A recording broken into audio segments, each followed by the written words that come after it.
distinction between men and women, which has been discussed in the article. Yes, absolutely. So the article tells us, just as you asked me about my anecdotal evidence, I think I have also seen that in case of females, hybrid arrangements work better because they have to take care of their household responsibilities also, usually, right? So, for example, child rearing and other tasks.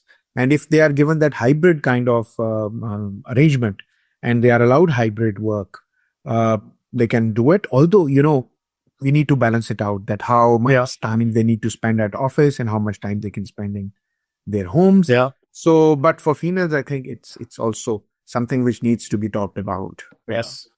You mentioned commute, and I just want to add something more on that. I think I feel that in the corporate world, it's all about hours that you put into the work. Productivity is all about how many hours do you really work a day.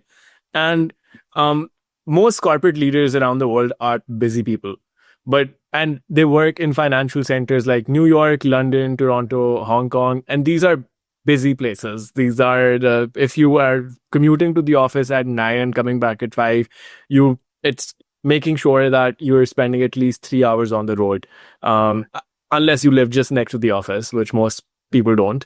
So it's just spending 3 hours on the road in such big financial sectors, just commuting to and back from the office is really a loss of productivity. You don't really do that. You don't really do a lot during the commute, and you go and tired to the office.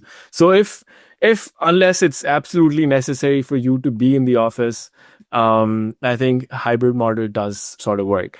Yes. And I think, Haider, one more point is that there is evidence also in the article which talks about the hybrid advantage. So they have done many, because of the paucity of time in the video, I just share one example, which was at the Chinese tech company, which the article talks about. And they say that at the Chinese tech company, a 3-day hybrid schedule actually had cut down on quit rates. So the attrition rates of that company went down by 1/3 when they shifted to 3-day hybrid schedule.